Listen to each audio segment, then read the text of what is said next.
There was a very important hearing in the Karen Reed case. If you've been following the Karen Reed case, then I'm sure you tuned into that hearing that just occurred, and you were watching the motion hearing that went on. Well, if you're still wondering about that hearing and trying to understand really what happened and understand whether under the law these motions are actually going to be filed, well, then keep watching, because that's exactly what we're going to do here. We break it down and explain the law behind all this, and that way you'll be able to understand whether these motions are actually have a chance of being granted or not.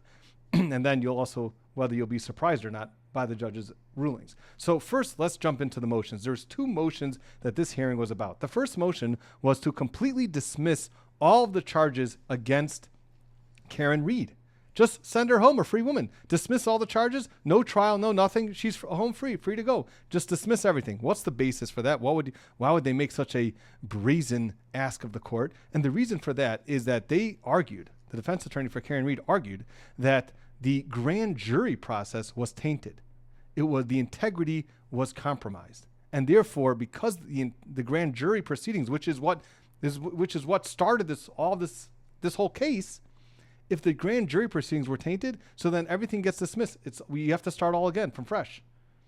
And just to understand how this process works, right? So in order for a prosecutor to indict somebody, they have to have probable cause. How do you achieve probable cause? Well, one of the ways is by going in front of a grand jury, having a grand jury proceeding. And in that proceeding, the prosecutor presents certain evidence, certain testimony, certain witnesses, and after that process, if the jury decides that there's probable cause to indict someone, so then they come down with an indictment, and then the prosecutor can go and now arrest that person, and then that person who the defendant at this point is arrested. They retain counsel, they have a defense attorney, and the case moves forward. Now, what's interesting, and the old lawyer joke goes, that you can even indict a ham sandwich. Under these grand jury proceedings, it is very, very easy to get an indictment. 99.9% of the times, the prosecutor does get an indictment after grand jury proceedings. And the reason for that is because, number one, is that the bar is very low. It's just probable cause. That's all they have to prove, that there's probable cause that this person committed the crime. It's not beyond a reasonable doubt. It's not one of these high burdens. It's just probable cause. That's number one. Number two is that the defendant is not allowed to be there. The defendant's not there. The prosecutor doesn't bring the defendant in. I mean, the defendant's allowed to be there, but the prosecutor doesn't bring in the defendant, and certainly there's no defense attorney, so it's just the prosecutor with whatever cherry-picked witnesses and evidence they want to show to this jury, and it's very low burden, so they're almost always going to get an indictment.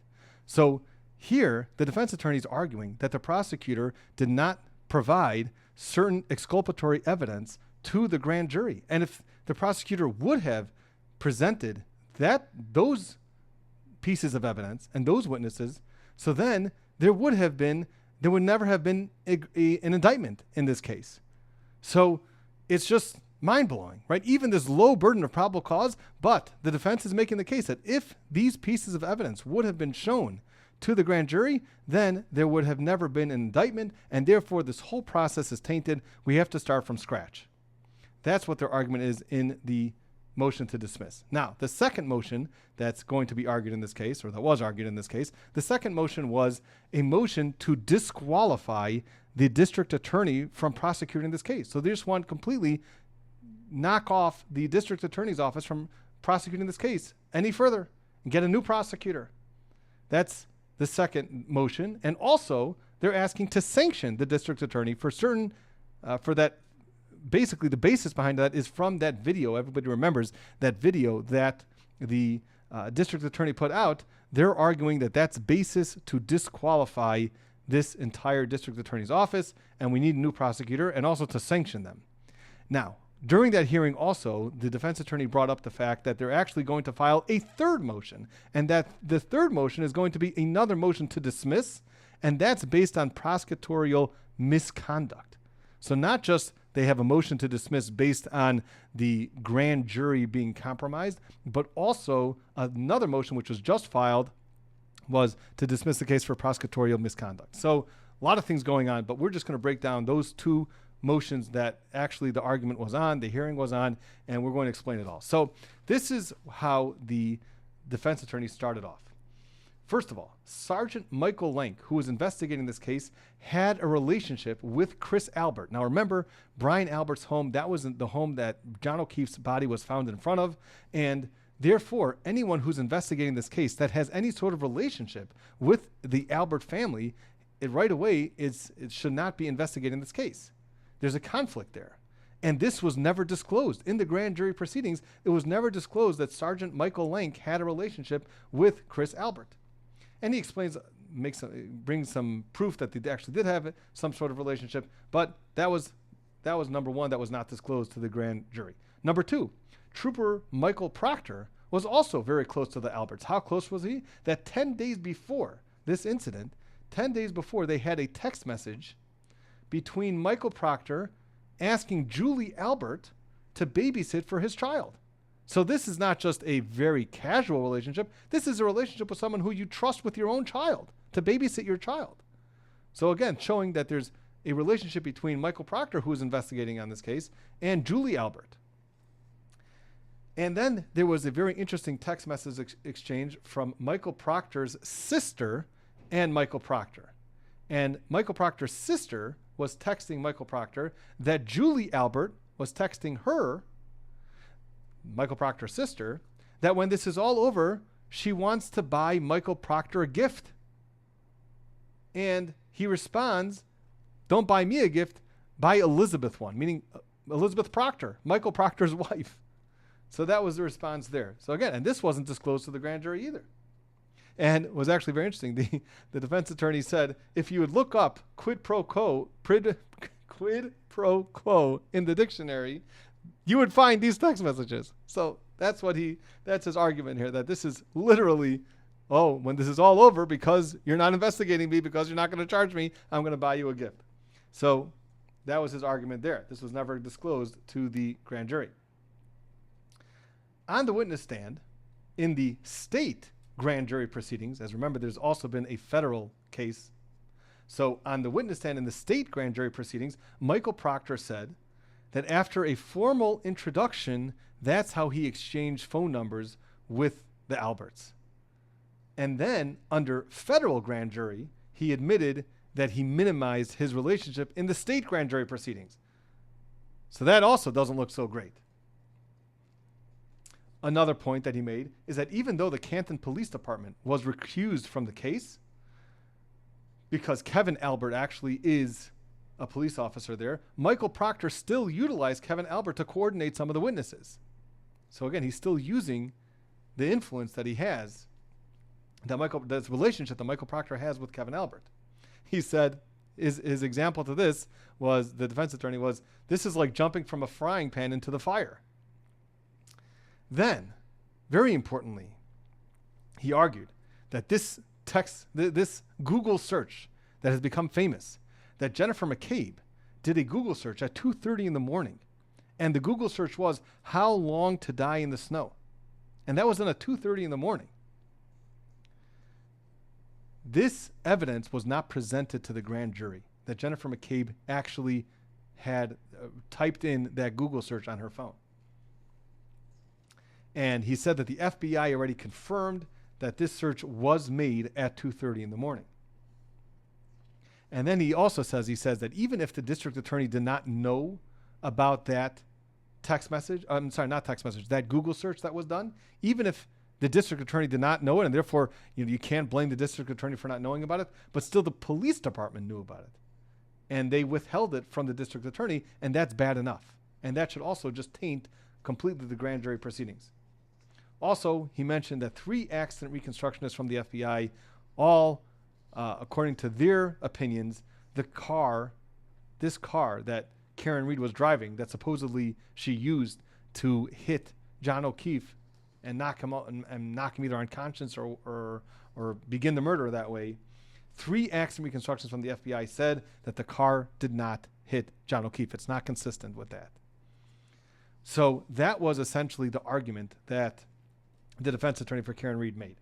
Now the response to this, so the prosecutor now gets up, and the prosecutor responded that maybe there's some questionable evidence, but there's so much other evidence that we presented to the grand jury. There's so much other evidence that would have anyway the grand jury would have found probable cause on. That's essentially one of his arguments. Number two, he said that Julie Abbott did not have a relationship with Michael Proctor, but she did have a relationship with Michael Proctor's sister, and that doesn't automatically make it a problem for Michael Proctor to investigate the case. And also, very importantly, that this version of Celebrite, that's what they used to download someone's Google searches, this version that the FBI used was not even around. They couldn't even use it by the time they were indicting, by the time of the grand jury proceedings, and therefore it was not possible for them to present this evidence to the grand jury that Jennifer McCabe did this Google search at 2:30 in the morning.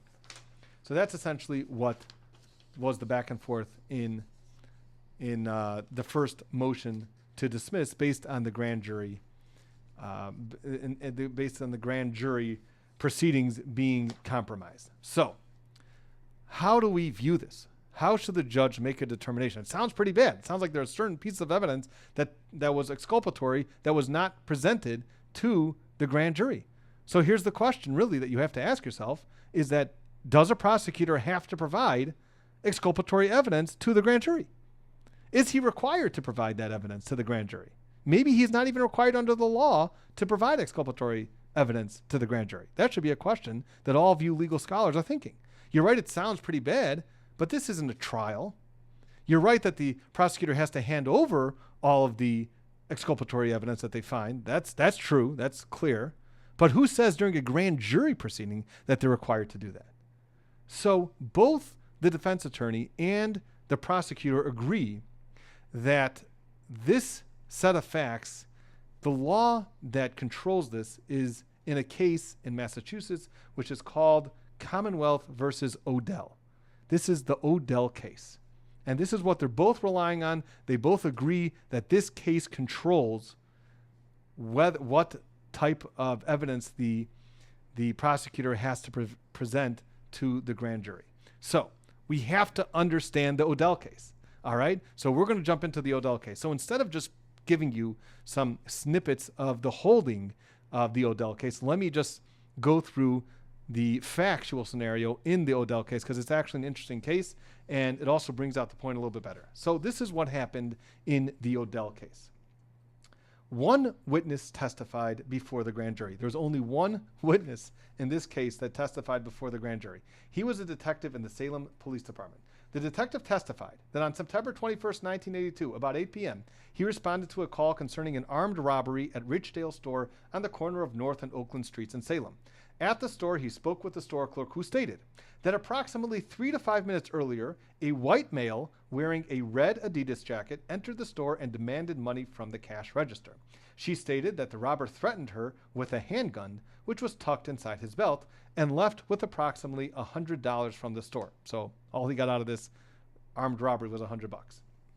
The detective testified that shortly after the incident, an individual told a police officer, so here's an unknown witness, told a police officer that he had observed a black van parked at the corner of Nursery and North Streets directly opposite Richdale store, that he had observed a man hurrying into the van and telling the driver, "Let's get the hell out of here," and that the van sped away in the direction of the city of Beverly.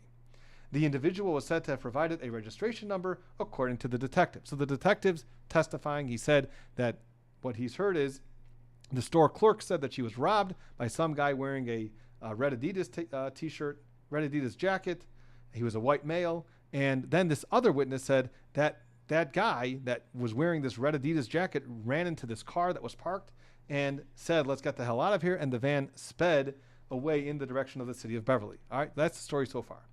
The individual was said to have provided, okay, so then the individual got the license number.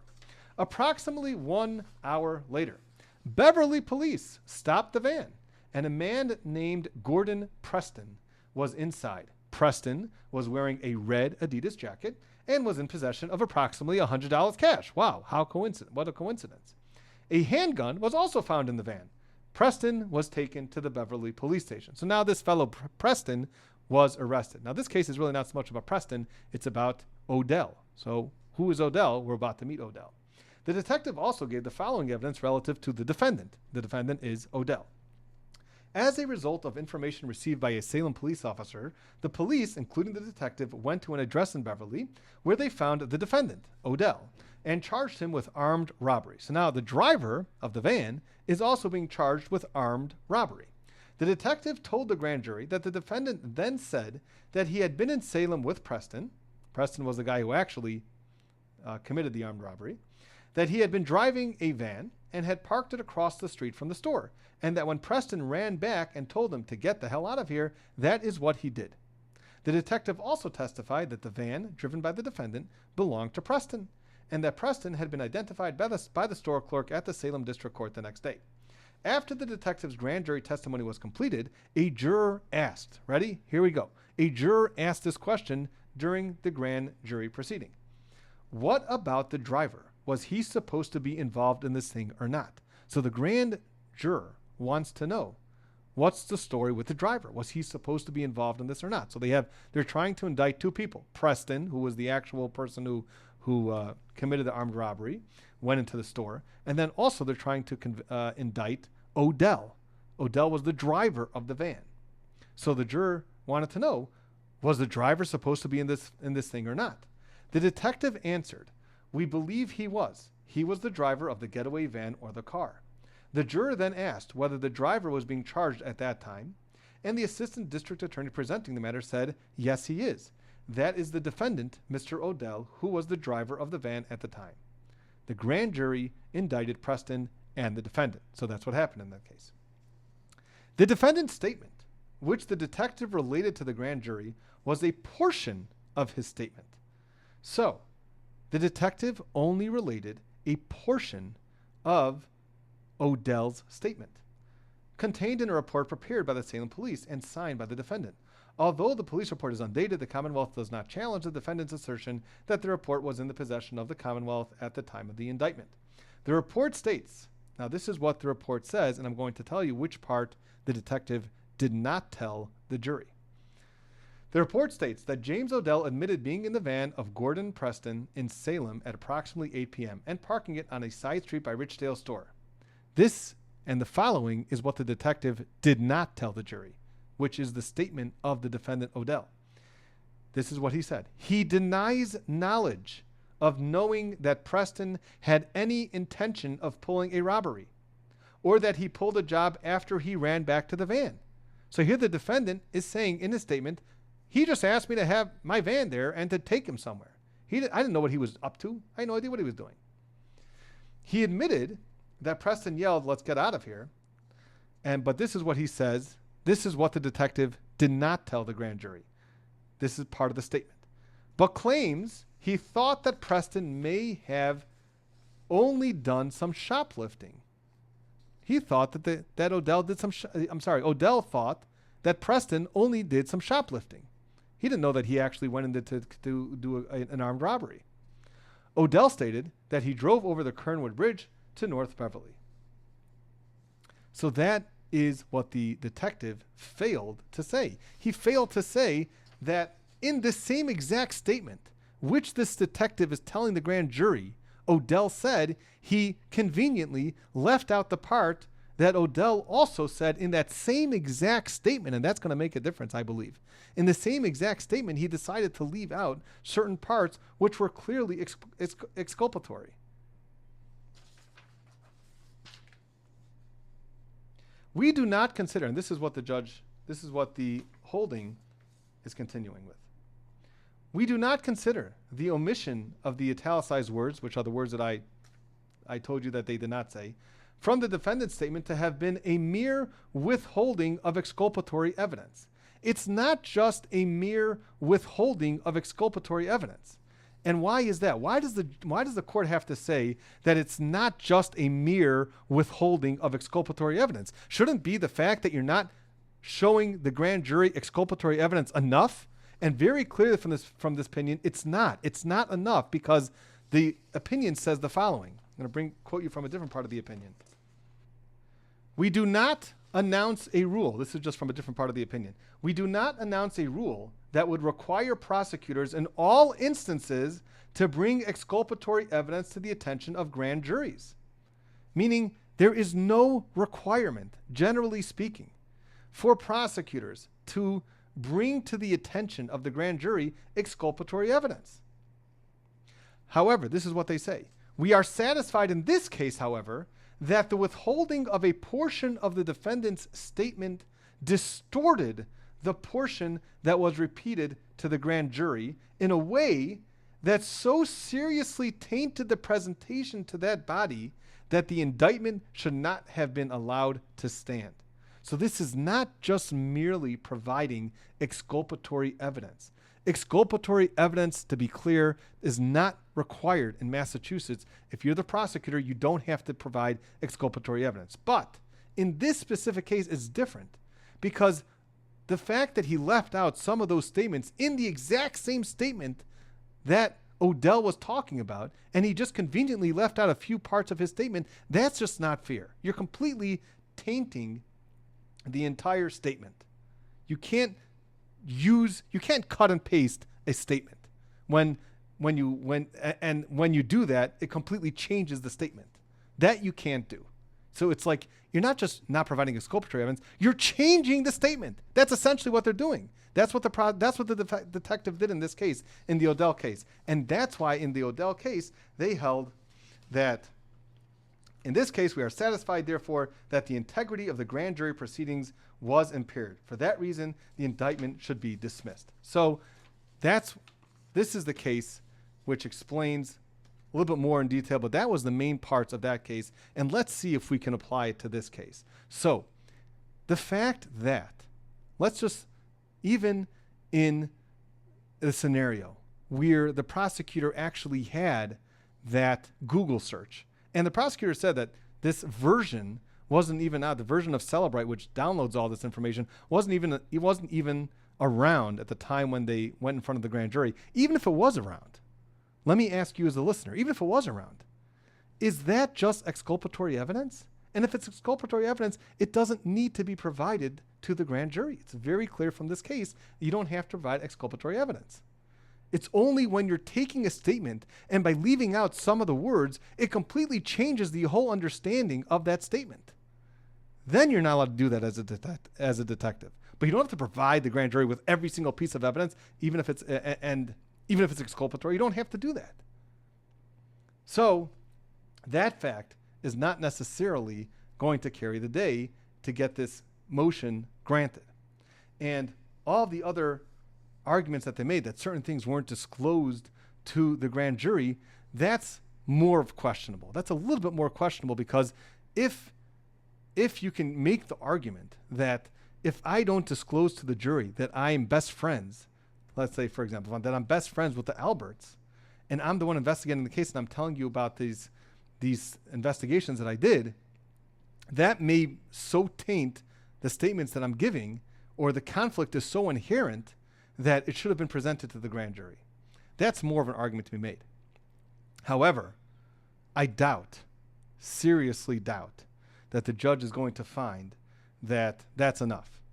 That the fact that they didn't disclose this relationship and this conflict to the grand jury, that tainted the whole grand jury proceedings, and therefore there shouldn't be probable cause and we have to start again. I seriously doubt that that's going to happen. So I don't think it's pretty strong. Usually grand jury indictments are very, very tough to get overturned.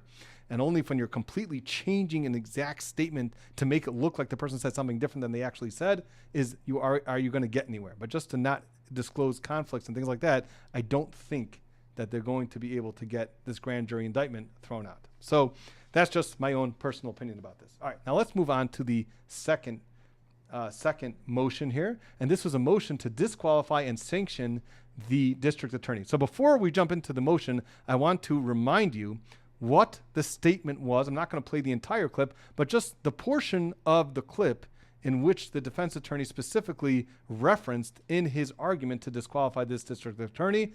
Take a look. Colin Albert didn't commit murder. Jennifer McCabe, Matthew McCabe, and Brian Albert. These people were not part of a conspiracy and certainly did not commit murder or any crime that night. They have been forthcoming with authority, providing statements, and have not engaged in any cover-up. All right, so this is what the defense attorney said in this case. saying that we believe our witnesses that they are telling the truth and that Karen Reed is guilty. Any suggestion to the contrary is a desperate attempt to reassign guilt. He said that those statements that were made, number one, they violate the rules of professional conduct, and a prosecutor should never voice an opinion about guilt. What happened to the presumption of innocence? There's never a word in his entire statement that Karen Reed has a presumption of innocence and that she's not, and that she's innocent until proven guilty. He didn't say a word about that. He just said what he believes, that he really believes that Karen Reed is guilty and that he believes all his witnesses, the Alberton family. So he said that one law professor already used this district attorney's comments to show his class what you're not supposed to do as a prosecutor, what you're not allowed to do during a prosecutor. Now, is that going to hold any weight with the judge?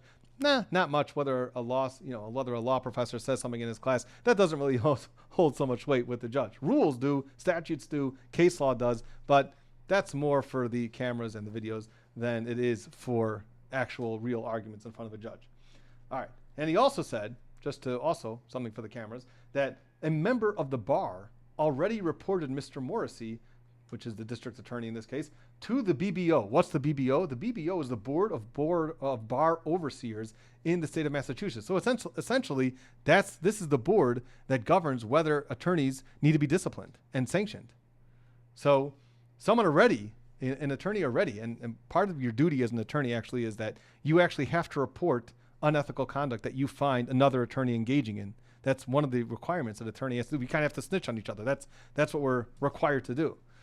So he said that a member of the bar felt that his statements were so outrageous and so beyond the rules of professional conduct, violated the rules of professional conduct, that he actually had to report him to the bar. And that's what he did. All right. This is all just fuel for the fire. It's not really citing any direct rules. All right. Then he said the following argument. They had what we'll call a motion for a gag order, which happened in 2023. There was a hearing in which the judge entertained a motion where really it seems like the culprits in that situation were the defense attorneys who were making too many comments to the press and were getting Karen Reed all the support, and the support was starting to harass the witnesses in this case. So there was a motion hearing in front of this judge in 2023, and the judge denied the request for a gag order. So she said, no, we're going to allow you to talk. You don't have to completely be silent about the case. But this is what the defense attorney said. He said, but the judge said specifically that she warned both sides to be mindful of the rules of professional conduct about what you're allowed to talk about to the press and what you're not allowed to talk to the press about. And she said that you should not make any statements about the credibility of witnesses. That is a no-no. Do not do that. So you want to talk to the press, high level about the case, go ahead. But once you start getting into the weeds and you start saying about how our witnesses are credible and their witnesses are not credible, that you're not supposed to do, and I don't want you to do that. Now, once there is an order by the judge, which is entered in a case, if you violate that order as an attorney, you can be facing some serious sanctions because the judge is specifically talking to you and telling you, do not do this. And if you go violate her order, that is not going to be good news for you. So what the defense attorney is arguing, he said that in his 30 years of experience, he's never seen such egregious conduct by the district attorney. And the fact that he would go and make some of these statements in that interview, it just, and knowing that this order was entered into by this judge, not having a gag order, but saying specifically, do not talk about the credibility of the witnesses. And then on that clip that you just saw, he talks about the credibility of specific witnesses. He's directly violating this court's order. So now you have two separate things. Understand this. There's the rules of professional conduct, which if a lawyer doesn't follow, he can get disbarred technically, or he can get reprimanded, or other things can happen to you, not good things. But number two is that you have a court order And when you violate a court order, that's a separate reason for a sanction. So there's really two separate reasons for a sanction, which the defense attorney is asking for in this case against the district attorney. Now, the response to this, the state's response to this, was that there's two rules of professional conduct that allows for Mr. Morrissey to make these statements. Two specific rules of professional conduct that show that he was allowed to make these statements. Number one, he says, he quotes Rule of Professional Conduct 3.6b6. A lawyer who is participating or has participated in the investigation or litigation of a matter shall not make an extrajudicial statement that the lawyer knows or reasonably should know will be disseminated by means of public communication and will have a substantial likelihood of materially prejudicing an adjudicative proceeding in the matter. So you're not supposed to make a statement that's going to affect the case. That you're not allowed to do that. However, this is what it says in 3.6b6. A lawyer may state a warning of danger concerning the behavior of a person involved when there is reason to believe that there exists the likelihood of substantial harm to an individual or to the public interest. If you go ahead and watch that entire clip, he's also saying how there's been all these witnesses that are being harassed. And he's telling the public that it has to stop. So the state is saying that that falls squarely under this rule of professional conduct, that he's saying don't harass these witnesses. That should be okay, because this is just a statement that you're a warning of danger.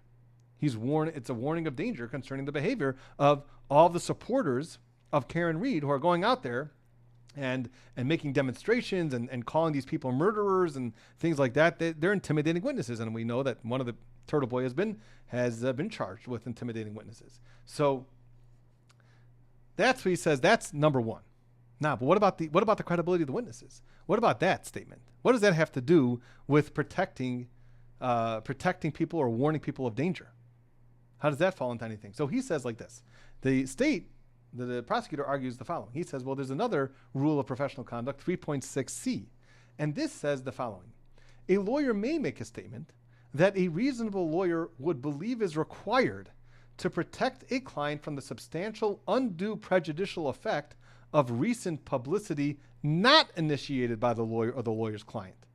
A statement made pursuant to this paragraph shall be limited to such information as is necessary to mitigate the recent adverse publicity. And the argument that the state made was that this statement didn't just come out of nowhere. This statement came right after an ABC interview with the defense attorneys. And the defense attorneys were saying how evidence was planted and that this is really just one big cover-up. And after they said those type of statements, so the prosecutor was arguing that the district attorney, Mr. Morrissey, felt that he has to respond under 3.6c. He has to respond in order to mitigate this adverse publicity. And that's why he's talking about the credibility of the specific witnesses that the state has on their side. So that was a pretty strong point. I mean, don't go and complain that the state is not following the judge's orders when you yourself went on national television and was talking about how the police department was essentially planting evidence. Now, the argument back with we're not talking about specifically, we didn't say specifically the credibility of the police department, but when you're saying that in such a wide, you're saying that the police essentially planted evidence. What are you saying about the credibility of the evidence? So really, the defense attorney is just almost just as guilty as the prosecutor. Now, you may say, well, the prosecutor said specifically that these witnesses have credibility, and they didn't, identify which. And the defense attorneys did not identify which, who's involved and what credibility. But in a larger lens, that's essentially what they're doing. So that was the state's argument back. So do I think that the district attorney's office is going to get disqualified from this case? Probably not. Are they going to get sanctioned? Probably not, because this is, after all, in response. And she might at this point enter a gag order. I don't know.